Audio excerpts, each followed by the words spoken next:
Assalamualaikum warahmatullahi wabarakatuh. Selamat pagi, apa kabar kalian semua? Semoga selalu dalam lindungan Allah Subhanahu wa Ta'ala. Alhamdulillah, pada kali ini kita masih bisa melaksanakan pembelajaran seperti biasanya, yaitu secara online. Dan pada minggu lalu kita sudah mempelajari materi tentang bugat, apa itu bugat, hikmah-hikmah bugat, serta macam-macam yang bersangkutan tentang bugat. Dan pada minggu ini kita akan membahas materi tentang, ada yang tahu? Ya, jadi pada minggu ini kita akan membahas materi tentang peradilan dan hikmahnya. Nah, sebelum kita memulai pembelajaran kali ini, marilah bersama-sama kita membuka pelajaran dengan mengucap basmalah. Bismillahirrahmanirrahim. Selanjutnya, silahkan kalian isi absen di Google Classroom yang sudah saya sediakan. Nah, jadi pada bab ini kita akan membahas tentang pengertian peradilan, hakim, saksi, tergugat dan sumpah, serta penggugat dan alat bukti. Untuk yang pertama, mari kita bahas apa itu peradilan. Nah, jadi peradilan dalam pembahasan fikih diistilahkan dengan qada. Istilah tersebut diambil dari kata yang memiliki arti memutuskan, menyempurnakan, menetapkan. Adapun secara makna terminologi, peradilan adalah suatu lembaga pemerintah atau negara yang ditugaskan untuk menyelesaikan atau menetapkan keputusan perkara dengan adil berdasarkan hukum yang berlaku. Jadi, kira-kira peradilan itu apa sih fungsinya? Nah, di sini saya akan menyebutkan 3 dari fungsi peradilan. Sebenarnya sih banyak, cuman saya akan menyebutkan 3 saja. Dan selanjutnya silahkan kalian cari apa itu fungsi peradilan. Yang pertama ialah menciptakan ketertiban dan ketentraman masyarakat. Yang kedua, mewujudkan keadilan yang menyeluruh bagi seluruh lapisan masyarakat. Kemudian yang ketiga ialah melindungi jiwa, harta, dan kehormatan masyarakat.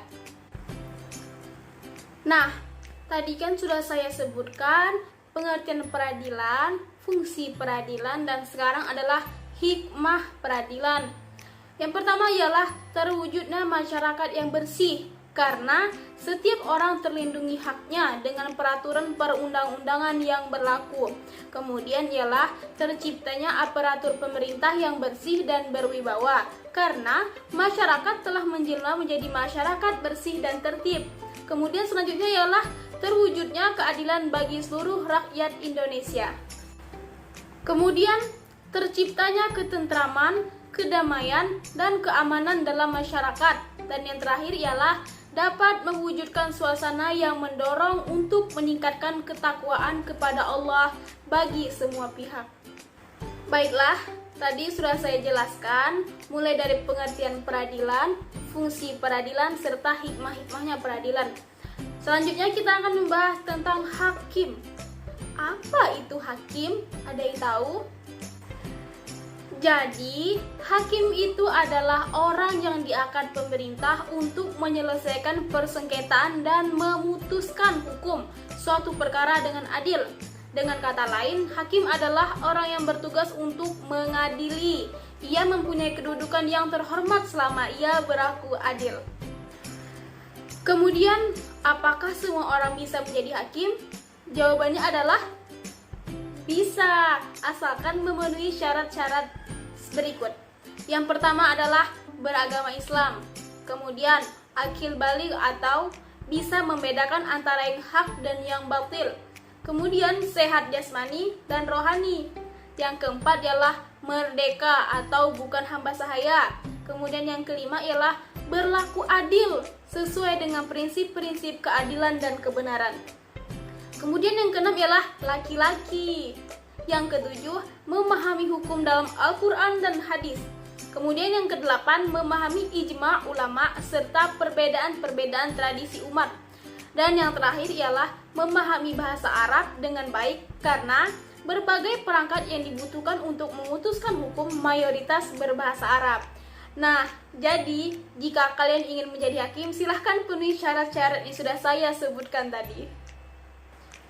Nah, kemudian macam-macam hakim serta konsekuensinya menurut sabda Rasulullah SAW yang diriwayatkan oleh Abu Hurairah, yang artinya dari bapaknya Abu Hashim dari Rasulullah SAW, ia bersabda, hakim ada 3 macam, satu di surga dan dua di neraka. Hakim yang mengetahui kebenaran dan menetapkan hukum berdasarkan kebenaran itu, maka ia masuk surga. Kemudian, hakim yang mengetahui kebenaran dan menetapkan hukum bertentangan dengan kebenaran, ia masuk neraka. Dan hakim yang menetapkan hukum dengan kebodohannya, maka ia masuk neraka. Hadis riwayat Ibnu Majah. Kemudian, ada beberapa hal yang perlu diperhatikan juga, bahwasannya seorang hakim tidak boleh memvonis hukuman saat keadaan berikut. Yang pertama, saat marah, saat lapar, saat kondisi fisiknya tidak stabil atau sering begadang, kemudian saat sedih, kemudian saat sangat gembira, saat sakit, saat sangat ngantuk, kemudian saat sedang menolak keburukan yang tertimpakan kepadanya, dan yang terakhir ialah saat merasakan kondisi sangat panas atau saat sangat dingin. Nah, tadi sudah kita membahas tentang hakim. Kemudian selanjutnya kita akan membahas tentang saksi. Apa itu saksi? Jadi, saksi adalah orang yang sangat diperlukan dalam pengadilan untuk memberikan keterangan yang berkaitan dengan suatu perkara demi tegaknya hukum dan tercapainya keadilan dalam pengadilan. Kemudian, orang seperti apa saja yang bisa menjadi saksi? Jadi, syarat menjadi saksi ialah yang pertama, Islam. Yang kedua, berakal sehat. Dan yang ketiga, merdeka. Serta yang terakhir adalah adil. Kemudian, jika saksi tersebut tidak memberikan keterangan yang sebenarnya, maka kesaksiannya harus ditolak. Nah, kriteria seperti apa sih saksi yang kesaksiannya tersebut ditolak? Jadi yang pertama ialah saksi tersebut tidak adil. Kemudian, saksi seorang musuh kepada musuhnya. Kemudian yang ketiga, saksi seorang ayah kepada anaknya. Yang keempat adalah saksi seorang anak kepada ayahnya. Dan yang kelima ialah saksi orang yang menumpang di rumah terdakwa. Nah, selanjutnya kita akan membahas tentang penggugat dan bukti. Jadi, saya akan menjelaskan terlebih dahulu apa itu gugatan dan apa itu penggugat. Nah, materi yang dipersoalkan oleh kedua belah pihak yang terlibat perkara dalam proses peradilan disebut gugatan. Kemudian, penggugat adalah orang yang mengajukan gugatan karena merasa dirugikan oleh pihak tergugat. Penggugat dalam mengajukan gugatannya harus dapat membuktikan kebenaran gugatannya dengan menyertakan bukti-bukti yang akurat, saksi-saksi yang adil, atau dengan melakukan sumpah. Kemudian bukti. Barang bukti adalah segala sesuatu yang ditunjukkan oleh penggugat untuk memperkuat kebenaran dakwaannya. Bukti-bukti tersebut dapat berupa surat-surat resmi, dokumen, dan barang-barang lain yang dapat memperjelas masalah terhadap terdakwa. Nah, tadi sudah tentang penggugat dan bukti. Sekarang adalah tergugat dan sumpah. Jadi, tergugat itu ialah orang yang terkena gugatan dari penggugat. Tergugat bisa membela diri dengan membantah kebenaran gugatan melalui dua cara. Yang pertama, menunjukkan bukti, dan yang kedua ialah bersumpah. Kemudian, sumpah. Sumpah tergugat adalah sumpah yang dilakukan pihak tergugat dalam rangka mempertahankan diri dari tuduhan penggugat. Nah, jika orang ingin melakukan sumpah, maka harus ada syarat-syaratnya. Yang pertama ialah mukallaf. Yang kedua, didorong oleh kemauan sendiri tanpa ada paksaan dari siapapun.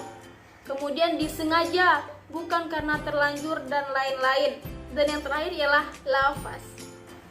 Kemudian tujuan sumpah dalam perspektif Islam itu ada dua. Yang pertama ialah menyatukan tekad untuk melaksanakan tugas dengan sungguh-sungguh dan bertanggung jawab terhadap tugas tersebut. Kemudian ialah membuktikan dengan sungguh-sungguh bahwa yang bersangkutan di pihak yang benar. Terus, lafaz yang biasanya digunakan oleh orang yang ingin melaksanakan sumpah yang pertama ialah wallahi, tallahi, dan billahi. Arti dari ketiga lafaz tersebut adalah demi Allah. Nah, itulah tadi pembahasan tentang materi peradilan dan hikmahnya. Semoga kita bisa mengambil sifat-sifat yang baik serta bisa mencontoh sifat suri tauladan kita, yaitu Rasulullah Shallallahu Alaihi Wasallam yang selalu berlaku adil. Apabila kalian ingin menjadi seorang hakim, maka jangan lupa contohlah suri tauladan kita. Jangan yang lain, contoh saja Rasulullah, karena Rasulullah ialah sebaik-baik pemimpin di muka bumi ini. Mungkin cukup sekian pembahasan saya tentang materi peradilan dan hikmahnya. Jika ada yang kurang jelas, silahkan tanyakan ke saya lagi. Karena saya hanya manusia biasa, mungkin ada yang lupa atau yang tinggal saya menjelaskannya. Silahkan tanyakan lagi ke saya, jangan malu-malu. Malu bertanya, sesat di jalan. Baiklah, untuk menutup pembelajaran kali ini, marilah bersama-sama kita mengucap hamdalah. Alhamdulillahirrabbilalamin. Akhir kata, wassalamualaikum warahmatullahi wabarakatuh.